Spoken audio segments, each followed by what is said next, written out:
CBS Radio Mystery Theater presents...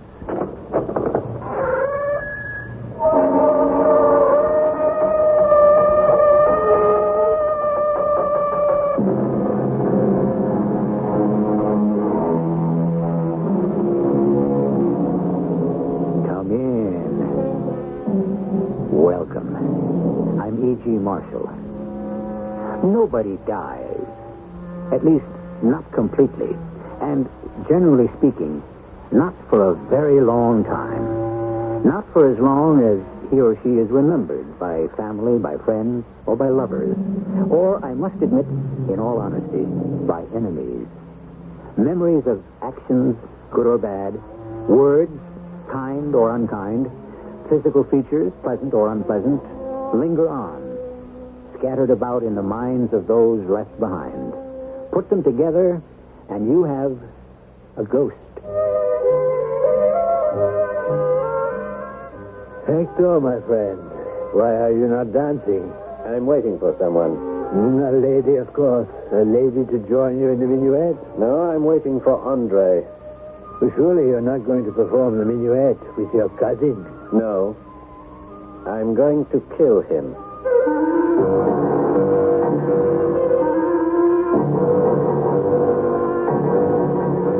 Our mystery drama, The Alien Guest, was written especially for the Mystery Theater by Elspeth Eric and stars Paul Hecht. It is sponsored in part by Contact, the 12-hour cold capsule. I'll be back shortly with Act One.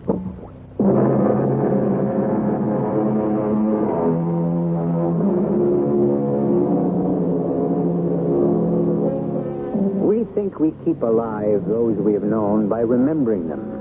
But this sort of thing can be carried too far. If our memories continue too sharp, too full of feeling, and if they linger too long, why then we are in peril of becoming ghosts ourselves. Listen now to the story we have chosen to call The Alien Guest. Oh, there you are, Hector. I've been looking for you. Have you? They're performing a minuet in the ballroom. Are they indeed? So, what are you doing sulking by yourself in the foyer? I'm waiting for someone, Maurice. Oh, of course, a lady. A lady to join you in the minuet. No, I'm waiting for Andre. Surely you're not going to dance the minuet with your cousin? Hardly. Well, then, why in the name of heaven would you... Oh, there he is. And with that, I left just like that. You sweetheart. Well, they're seen together all the time, didn't you know? Hector. Hector, what in the world are you... Scoundrel! Villain! Hector, Blackguard! my dear cousin. Take that! You know what this calls for, cousin Hector? Yes, of course I know. Where? Across the river, behind the church of Saint-Germain-des-Prés. At dawn? At dawn. Come, my dear. Till the morning breaks, Hector. Till then, cousin. Hector, had I known what you meant to do... I had to do it. Did you have to strike him so hard? Yes. As he passed by me on his way back to the ballroom, I could see the angry red mark of your hand. He deserved it. It will be a while before the marks of your fingers fade. I devoutly hope so. Do you think I care one single sou if his pretty, pale face with a delicate white skin shows the imprint of my 4 fingers? I hope he carries the mark for all of his life. I hope he bears it when they lower him into his grave. Speaking of which, dear friend, I shall accompany you, of course, to the wasteland behind Saint-Germain-des-Prés. If you like. I insist. You'll fetch me then, say, a quarter of an hour before the daybreak? You may count on it.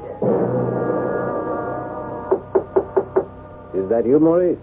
Who else would be knocking on your door at this hour? Well, come in then. What?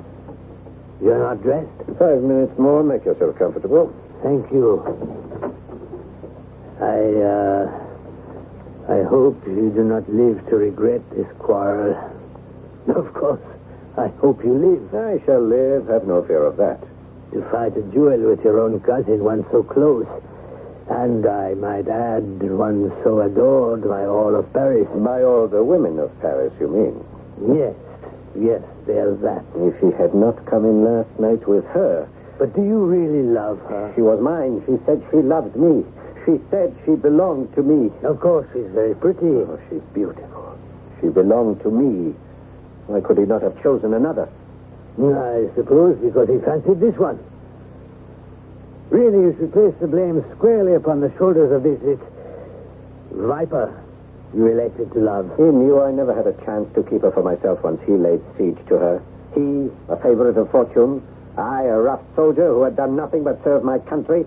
A mannerless boor. Oh, no. He with his riches, his elegant chateau. Ah, yes. The Chateau Puy-Verblanc. Lovely place. And not too far from Paris, either. And not that I've ever been a guest there. I with my soldier's pay and very little else. He knew. He must have known from the start that he would be the winner, I the loser. The way of the world, dear fellow. Oh, why must it be the way of the world each time? No, I don't know. Because it is, I guess. Well, that's no answer. Yes, I know. But so early in the morning, what can you expect of me? Well, are you nearly ready? Yes, as soon as I buckle on my sword. Oh, may I help? No, I can do it very well myself, thank you. Yes, of course you can. You've done it so many times, haven't you? Many times. All the wars, all the battles you fought. A soldier's life, Maurice. Thank heaven it's not mine. I'm not cut out for it. Well, some are, some aren't. I don't think André de Brissac is suited to that sort of life either. More suited to the boudoir, I should think. Shouldn't you? I've done thinking about him. Well, shall we go? Yes. Oh, dear. I hope this is a genteel sort of duel. Not too much blood. Come on. And no one killed. Oh, merciful Lord, let no one be killed. It's time to go. Come on. Still, if André de Brissac were to die, you'd inherit the Chateau Puy-Verblanc, wouldn't you, Hector? I said, come on. And his fortune, too. Interesting thought. All right, let us go.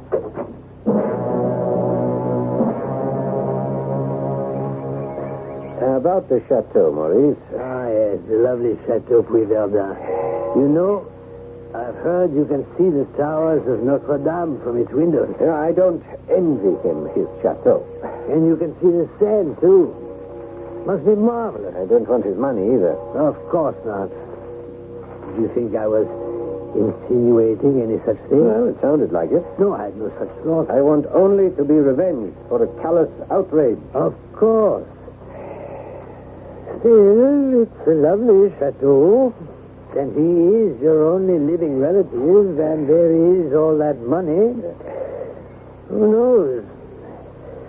Only speculating, you understand. There's the church. Oh, yes, there it is. I don't suppose you'd like to step inside, would you? What for? To offer up a few prayers, perhaps. For what? Oh, I don't know. Happy outcome to this dismal day. We have time, you know. The eastern sun has not yet put in an appearance. You're sure you won't step inside the church? Oh, yes, I'm sure. André has not yet arrived. As far as I can see in the pre-dawn light. He'll be here. Oh, I've no doubt. He's a man of honor, if nothing else. After all, he's your cousin. Here he comes now. And here comes the sun. Oh, what a happy meeting. Hector, look. The mark of your hand is still on his face. Bright red. You must have raised welts when you struck him. Look there. The sun shining on his cheek dyes the mark even deeper. It will be a good long time before that red mark disappears. Now, Gareth, when I drop the kerchief, gentlemen, you will commence. Understood?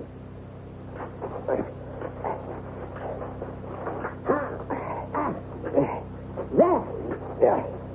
That was a touch, cousin. A touch. And another. And another. I am wounded. Get up. Get up and fight. I cannot. I cannot rise. Maurice, summon a doctor. It's bad. Very bad. All right, Maurice has gone for the doctor. Listen to me, Hector de Brissac. I am not One who believes that a man has done with earth because his eyes glaze and his jaws stiffen. They will bury me in the old vault at Verdun, and you will be master of the chateau. Andre, I never meant to. But you and I have not finished our affair yet, my cousin. I will be with you when you least look to see me. I will come to you when your life seems brightest. Oh, Andre. I will come between you and all you hold fairest and dearest. My ghostly hand shall drop a poison in your cup of joy. My shadowy form shall shut the sunlight from your life. Men with such iron will as mine can do what they please. Hector de Boissac. It is my will to haunt you when I am dead. Andre, please forgive me. Andre, speak to me. Tell me that... Hector, the doctor is coming. He will be here any moment. It's too late, Maurice. Too late? Even for a priest. Oh, sweet Mother of God. Is he really dead? I killed him. In my madness, in the frenzy of my madness, I went for the heart and I killed him. He died right away? No, not right away. As he lay on the ground, he beckoned to me, and I knelt at his side. As you see me now, he had things he wanted to say to me. What sort of thing? Life was flowing out of him as he spoke about valiant man that he was. He fought off death till he had said them all. Then his head fell back, and he died. Revenge is a kind of wild justice. Those words were written by a wise Englishman about 300 years ago. His name was Francis Bacon. 3 centuries later, the words seem to have more meaning than ever. Man's nature seeming to have changed too little. Perhaps in its depths, not at all. I'll be back shortly with Act 2. Brothers.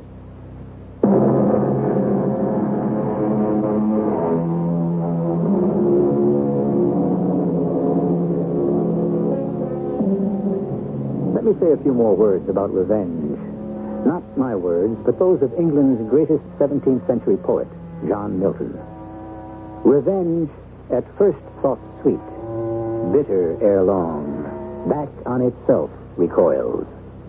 Hector de Bissac has killed his cousin in revenge for having stolen a woman away from him. It is not likely that he ever read Milton's words, or if he did, mastered by his own violent and passionate desire, disregarded them. Ah, but it's beautiful, Hector. Exquisite. The landscaping, the gardens, and the chateau itself. It's true, it's quite true. You can see Notre Dame from here. And the mists rising from the river. Oh, you fortunate man. Let's go inside. If we must. You haven't seen all the rooms. What, you mean there are more? Oh, by all means, let's see them all. I can scarcely wait. It's heartening to see your enthusiasm. But, my dear Hector, where is your enthusiasm? I would have thought it would be even greater than mine. After all, this is all yours. It belongs to you. You are no longer a rough soldier. You are a gentleman of property and wealth. Tell me, when do the other guests arrive? You are my only guest. Surely you jest. My first Oh, that's all very flattering. and my last. Oh, come now. I mean it. I've become too depressed to endure company. Oh, Hector. Oh, after I killed my cousin... No. You put it too strongly. It was a duel. No matter. Killing is killing. I've killed many men on the battlefield. And Andre had done me a crueler wrong than any of those I fought against. That's true. True. Friends advised me to cross the frontier. You yourself said I should, Maurice. To avoid any possible consequence. But I chose to remain here. Andre is buried here, you know. His coffin fills a niche in the vault of our mutual ancestors. No, I did not know. But I live here alone.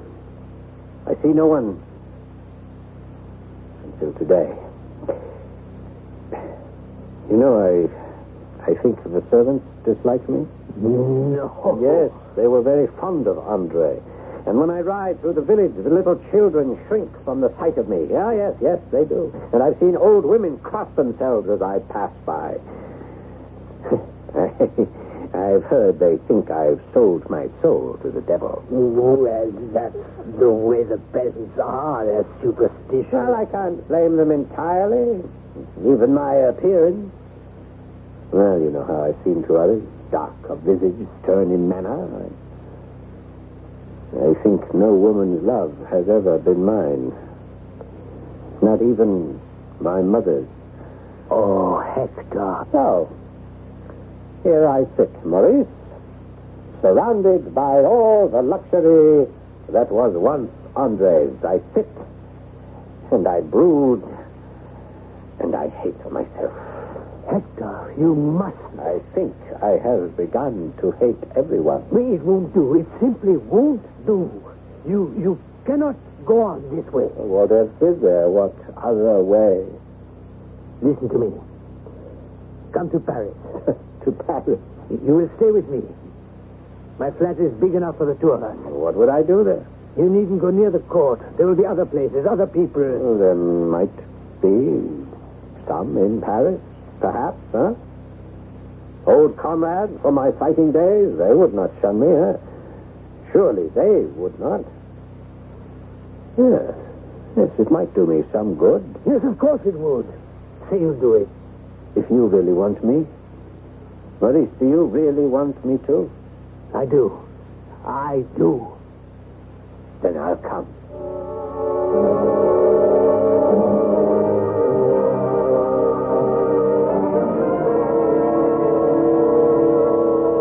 Good morning, Hector. Good morning, Maurice. Did you sleep well? Reasonably, and you? Very well indeed. I thought I heard you come in. I didn't waken you, I hope? No matter. It was rather late, wasn't it? 2, 3 o'clock? Yes, something like that. Paris has gone to your head, I'm beginning to think. Well, if it has, it's done nothing but good. Yes, I can sense that. I can even see it. Hector, you are starting to look, well, almost handsome. Oh, no, you go too far. You were most generous, Maurice, and I thank you from the bottom of my heart. I am in your debt for always. Believe me, good friend. Well, now, what are your plans for today?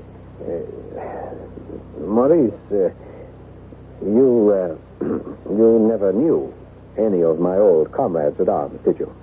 No, I never did. Well, I met one of them on the boulevard a while back. A little cross-grained old captain of dragoons whose merits have been neglected, whose achievements have been ignored. Well, I went to see him the very next day in his shabby lodgings where he sulks like a rat in a hole, huh? Very much as I sulked in the luxury of the chateau. But is that all you have been doing these past weeks? Visiting an old soldier in his dreary lodgings, sharing his dreary life? Not altogether dreary, Maurice.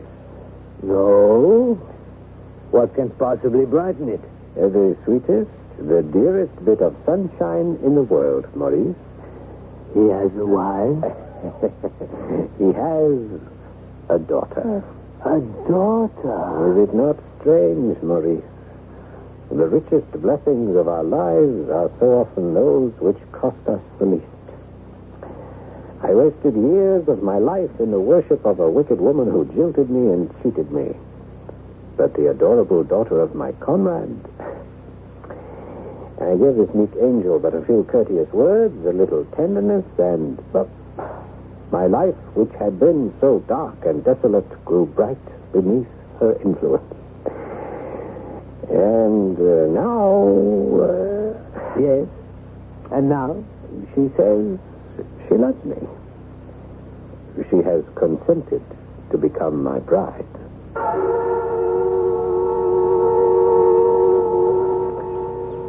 And the gardener will espalier some pear trees against that wall, Maurice. I never thought Puy Verdun could be improved upon, but you are finding ways, Hector. No, it was Eveline's idea, not mine. All the good ideas are hers. All goodness comes from my little sunshine. All love, all tenderness, all nurturing, all comes from her. And it comes to me, Maurice, straight to me from her sweet, loving heart. Imagine, to me. You are happy, my friend. And lucky. I never thought to be so lucky, so happy. But it happened, and I am. And, Eveline? She likes the life here? Oh, she loves it. She makes me love it. She drifts about the grounds like a child admitted into fairyland. She's off somewhere now, picking flowers for our dinner table. Apropos dinner, shall we go inside for an aperitif? Oh, by all means. After you, my good friend. You, my best friend and my first guest. I should say, our first guest. And, you have no memories of the dismal past? No, none at all. Of your cousin? None of him? None of the duel? None at all.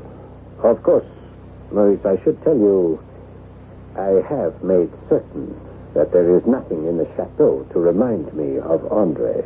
Oh? Though I live in his chateau, though I subsist on the wealth that was his, I wanted nothing to bring his image to my mind. Yes, of course. So I went through every room of the chateau, there are 27 of them, to make sure there was no portrait of him anywhere. But I did find something. Here, step into the library. Oh, there's no portrait here, nothing but a tapestry. Yes, well, stand back while I remove it. What? Why, yes. It is a portrait. A very old one, I should think. It's not of Andre, is it? And that is to say, it looks a little like him, very much like him, really, but the dress, the old-fashioned hunting dress, is it not? Quite brilliant, all purple and orange. But it's not Andre. I'm certain of that. No, the portrait is not of Andre, but an ancestor of his and mine. Well, then, what need to cover it? You remember the morning of the duel, Maurice? Yes, of course I remember. You remember how Andre was dressed, how bright the sun shone on his garments. Yes, I think I remember. And do you remember what colors those garments were? What? Well, they were... Yes. They were purple and orange. Purple and orange, yes. So you see why I have hung the tapestry over the portrait. No one has seen that portrait but you and me. And no one ever shall. I understand. So let us cover it again. Because I see my sunshine coming up the garden path, roses in her arms. Ah, Maurice, how sweet the change has been in my life and in my home. Do you know even my servants love me now? Because they love their mistress. I'm so happy for you, my friend. Hector, where are you? There she is. Coming, my love. The portrait is concealed, eh? Let us join, my darling. Of course. Here we are, my dear. These are lovely roses I gathered for our table. Look, Maurice, in your honor. Your own beauty would have sufficed, madame. Oh, you are so kind. Hector, who's the lord of the chateau nearest to this? Why, my dearest, there is no chateau within 40 kilometers of here. Is that true? But of course. Then who is the nobleman I meet on my walk? I can't imagine. Do you see him often? Why, yes. I see him every day.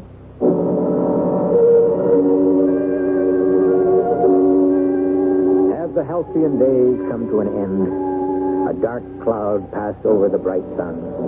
Has the face of evil peered through the window? Does threatening thunder roar from the skies? Do the chill winds start to blow? In other words, dear and gentle listeners, is the honeymoon over? I'll be back shortly with Act 3. I like pickles, but they don't like me. I like pizza, but it doesn't like me. Digel's special combination of antacid and anti-gas ingredients gives you fast, gentle relief from acid indigestion, heartburn, and gas in just minutes. I like hot dogs, but they don't like me. For occasional use, only as directed. Take your contact, take it now. Give your code to contact. I'm going to change your mind about nighttime cold medicine. You see, of all major medicines, only one works up to 12 hours against the cloggy virus symptoms that keep you awake.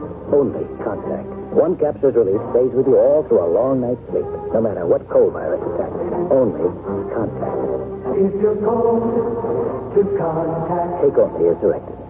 You need long-distance information. Get the tape that measures long distances. The Master Mechanic 100-foot tape from True Value hardware stores.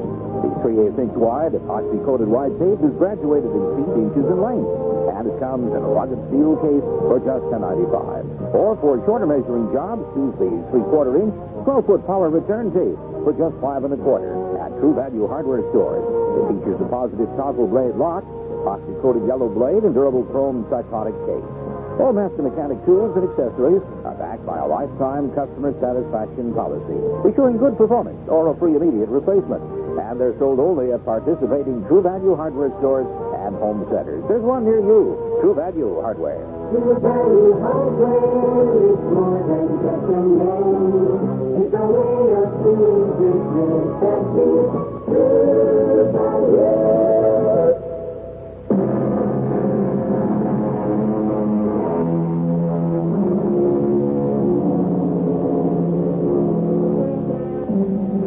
It is true that to be vindictive is very bad indeed.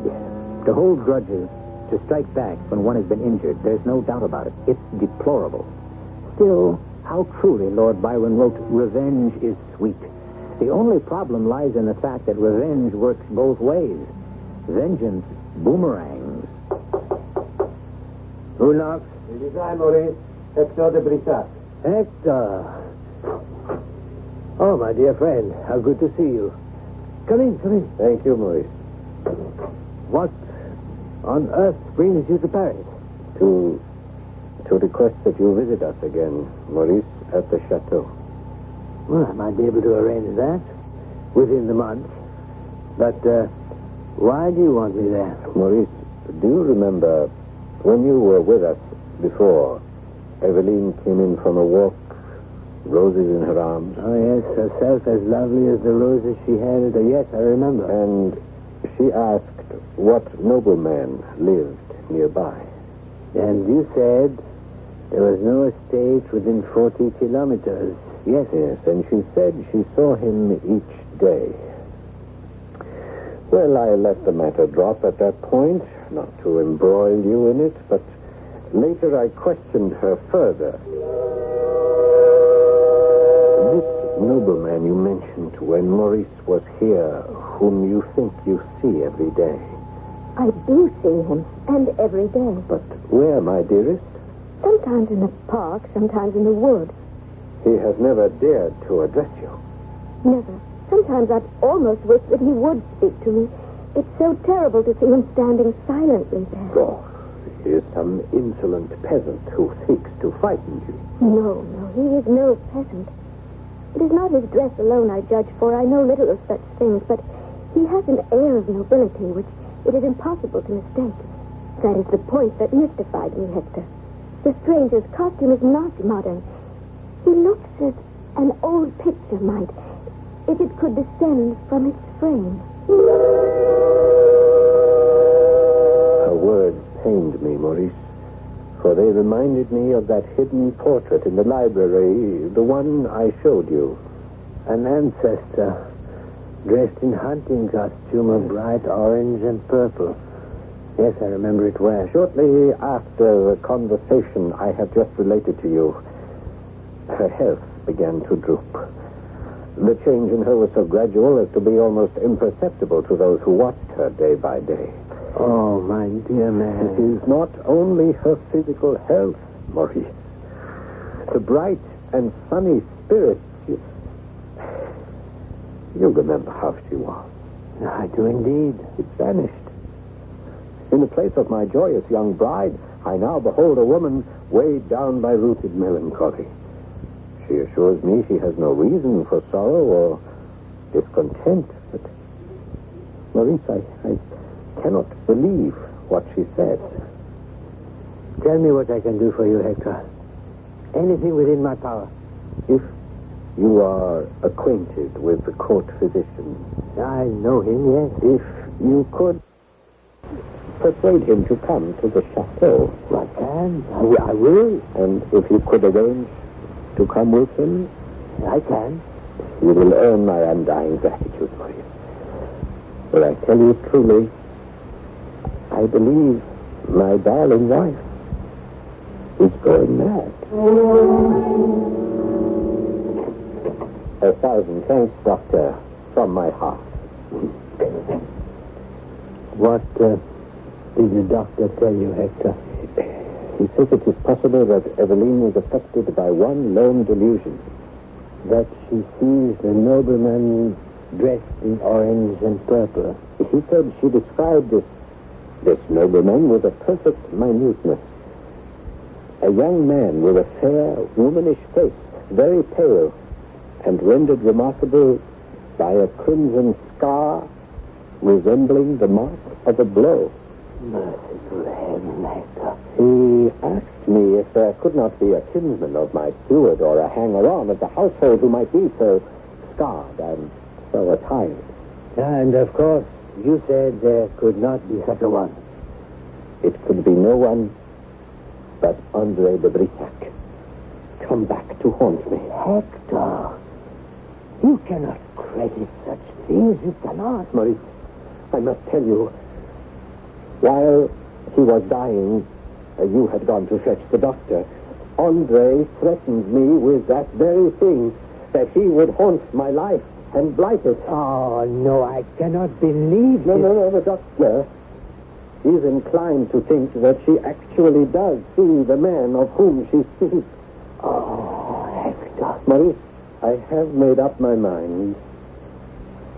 Eveline must be shown the portrait that hangs in the library.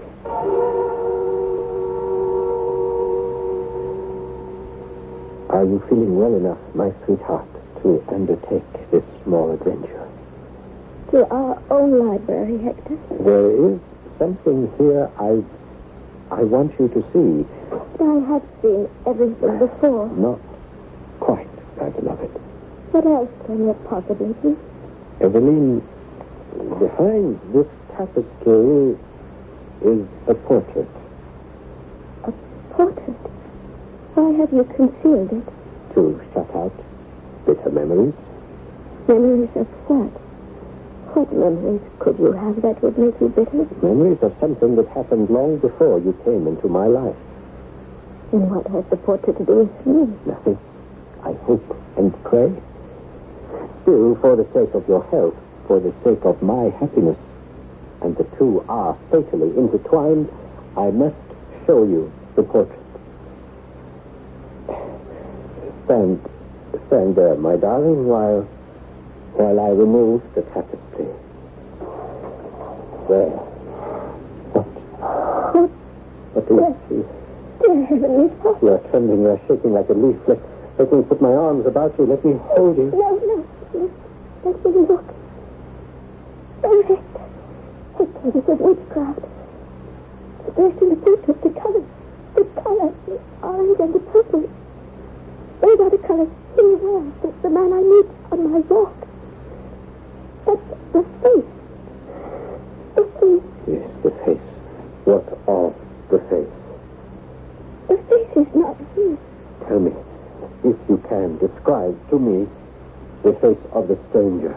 Is it one at all familiar to you? No. It is not a face I have ever seen before. A young face. Pale. Quite pale. His skin skin is white and very delicate. I see it distinctly in my mind at this very instant. How white it is, how delicate. Because across one cheek is a red star. A bright red star. The mark of all fingers of her hand. You were good to visit us again, Maurice. Your request was so urgent, Hector, I could not deny it. After that confrontation in the library, when I showed Eveline the portrait, do you know, I asked her to describe the man of her delusion, and she described to the last detail the face of my cousin, line for line. And most vividly of all, she described the cruel mark upon his face, the mark of a fierce blow from an open hand. Maurice, I knew then that Andre de Brissac had fulfilled his vow. In vain I watched her. In vain I tried to soothe her. Till at last... Yes, Hector. Tell me, my friend. She said to me, I remember her very words because they struck a chill to my heart, from which I shall never recover, never. What did she say? She said, he will not let me be at peace. He comes between us, Hector. He is standing between us now. I can see his pale face with a red mark upon it plainer than I see yours. Oh, my poor Hector. So, you see, Maurice, why I had to ask you to come back here to the chateau. I cannot bear this burden alone. You should not be made to. You will stay on? For as long as you need me. Tell me, how is Eveline now? She has taken to her bed. There she stays. For all I know, he visits her there. What? Has she said so? No. But how can I know? How can I possibly know? Oh, one so pure, one so truthful, so faithful as Eveline, she would tell you. She always has. Well, then. Maurice, will you come with me to her bedroom? You think she would want to see me? Now? In her weakened state? Is it wise? There is the chance it might cheer her a little. Hector. Hector. She's calling. Come with me. If you think I should. I do. Here we are. Come in. Yes, my beloved, I heard you call. Here is someone. Hector, there's something I must tell you. Now, I am the worst, the vilest of women. I have confessed to my director. From the first, I have not hidden my sin from heaven.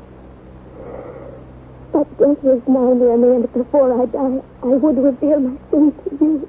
What sin could you possibly have committed, my sweet one? When first the stranger came to me, his presence bewildered and distressed me, and I shrank from him as from something strange and terrible. He came again and again, and I found myself thinking of him and watching for his coming. His image haunted me perpetually. I strove in vain to shut his face from my mind. Oh, Hector. Kill me if you will, for I deserve no mercy at your hand. What are you saying? I can't count the hours that must elapse before his appearance. To take no pleasure save in the sight of that pale face with the red brand upon it. He plucked all old familiar joys out of my life and left me but one unholy pleasure, the delight of his presence. For an entire year I have lived only to see him. Now, curse me, Hector, for this is my sin. Whether it's the work of witchcraft or comes from the baseness of my own heart, I know not.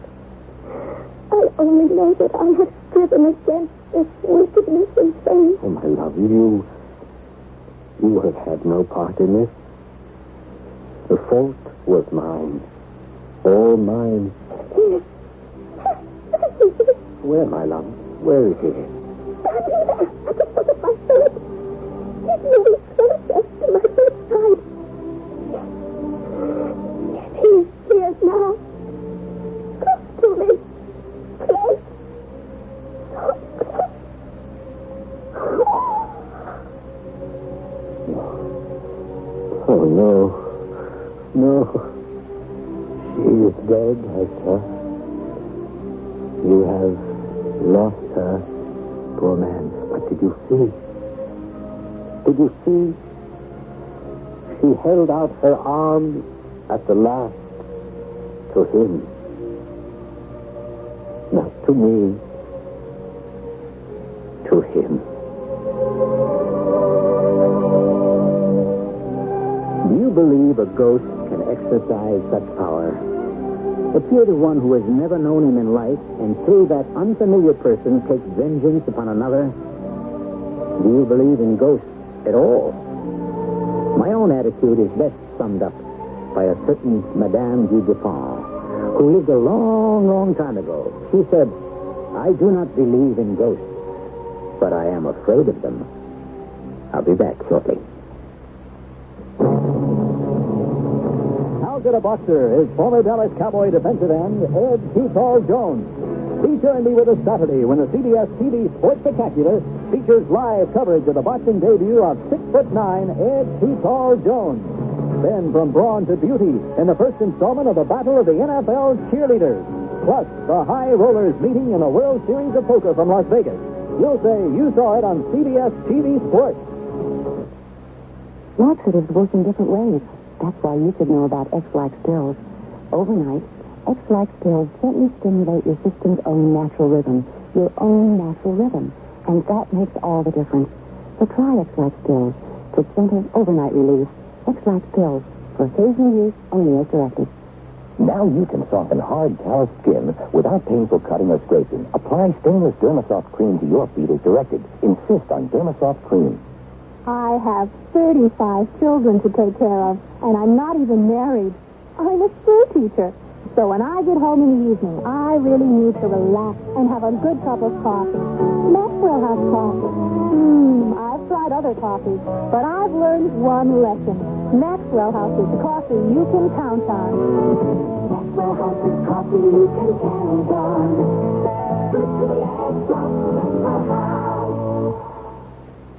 When you see her, you walk on by. You don't know him, you won't even try. I'm Della Reese. People with epilepsy are sometimes misunderstood, but epilepsy can happen to anyone. Get the facts. Contact your local chapter of the Epilepsy Foundation of America or write Epilepsy, Washington 20036. They don't want you to hold their hand. They just need you to understand.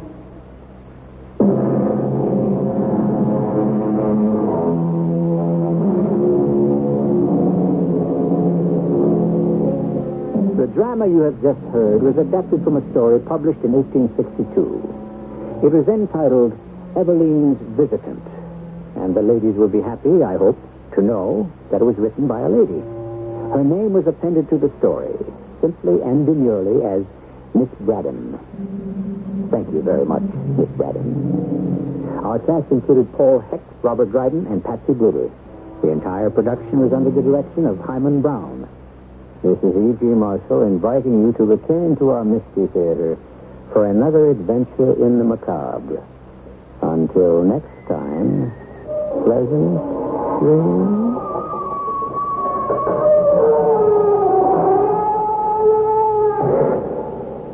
Polk Brothers' famous warehouse sale is now the all-store warehouse sale.